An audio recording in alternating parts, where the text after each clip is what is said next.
السلام عليكم ورحمة الله وبركاته. كلنتي وعنا وناكسن walaalyaal meel walba joogtaan waxaan Cabbaas Cabdi Maxamed kuna soo dhawaada muuqaal cusub.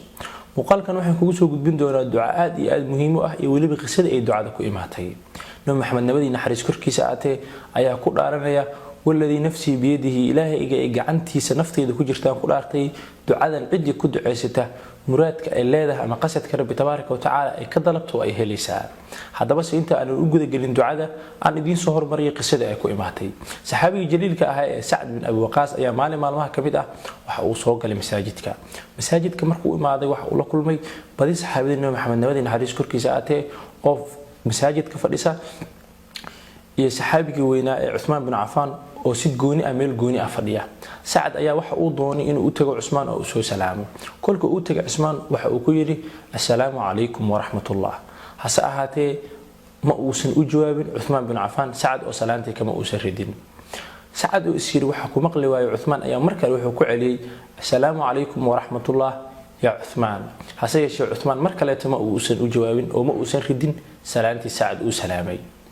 arintaas oo ahayd arin aad fajciso ugu riday Sa'd bin Abi Waqqas maxaa yeelay saxaabadii Nabi Maxamed nabadii naxariis korkiisa aatee salaanta waxay ahayd mid aad ugu weyn oo Nabi Maxamed sallallahu alayhi wasallam ayaa kala dardaarmay oo ku yiri ufsu salaama baynakum salaanta faafiya dhexdiina.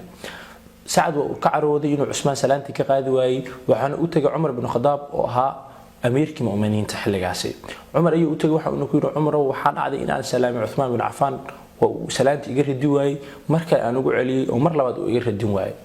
Umar bin Khattab ayaa ku yiri hal igu yeero Uthman bin Affan. Uthman ayaa lagu yiri amiirka muuminiinta ayaa ku yeeriya oo soo ajiibay oo uu yimid Umar. Wuxuu ku yiri Uthman oo maxaad salaanta uga radin weysay kolka uu ku salaamay Sa'd bin Abi Waqqas. Hase yeeshee Uthman ayaa ku yiri waxay ila tahay inuu Sa'd salaamin waa uu ku salaamay ayuu yiri. in yar ayuu aamuso Uthman wuxuuna soo xasuustay inuu salaamay markaas ayuu ku yiri ha amiirka muuminiinta waa uu salaamay laakiin Ilaahay baan ku dhaartay goortaasi xaaladeedu ma ahayn mid caadi ah waxaan ku jiray amuur aad iga far badan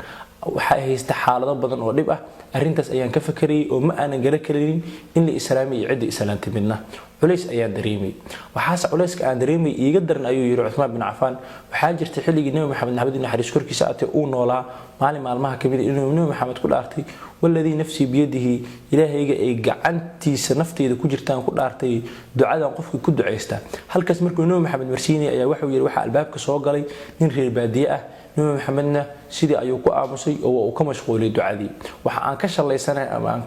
aan dhibsanayaa uu yiri ducadii maalintaas Nabi Maxamed nabadii naxariis korkiisa aatee in uu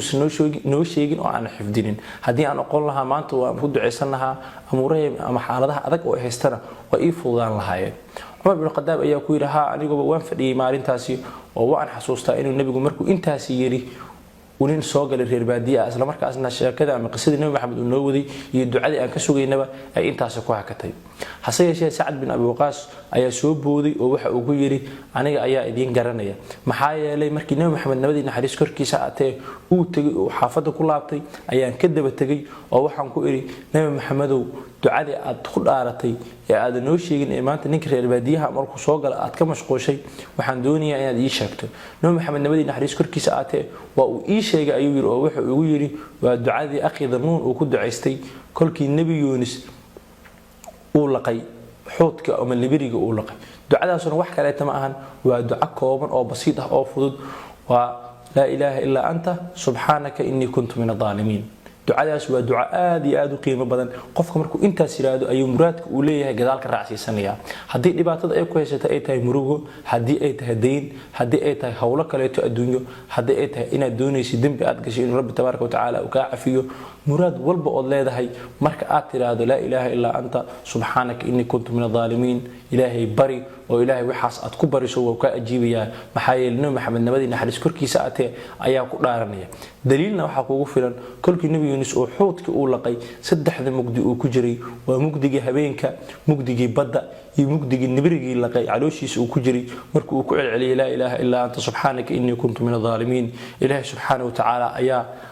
وجوابي أو النبرجي أيها الله بكرة نقضي سياس أيون النبي يونس كسبت بعد هذا هو حلقة دوني عريس والبودريم يسد أمر والبورب تبارك وتعالى أتكدوني سيد إنه كوفو ضيو إن الدعاء المهم كأه aad ka hormarsato waliba waxaad haysataa jaanis maanta aad ku ogaan karto ducadii maxaa yeelay saxaabadu waxay ka fikirayeen naftooda sidoo kale waxay ka fikirayeen ummada dambe ee muslimiinta ah si ay u soo gaarsiin lahaayeen khayrka iyo wanaaga maxaa yeelay Sa'd bin Abi Waqqas hadii uu si guri uga daba tagi lahayn Nabi Maxamed nabadii naxariis korkiisa aatay aniga iyo adiga maanta ducada nama soo gaarteen waxaan helnay jaanis ama nasiib ducadan fadliga badan ee Nabi Maxamed uu ku dhaartay ee nagu soo gaartay waad ku mahadsantahay daawashada muuqaalkan hadii aad u aragtay inuu faa'iido leeyahayna gaarsiin kuwa kale oo u san gaarin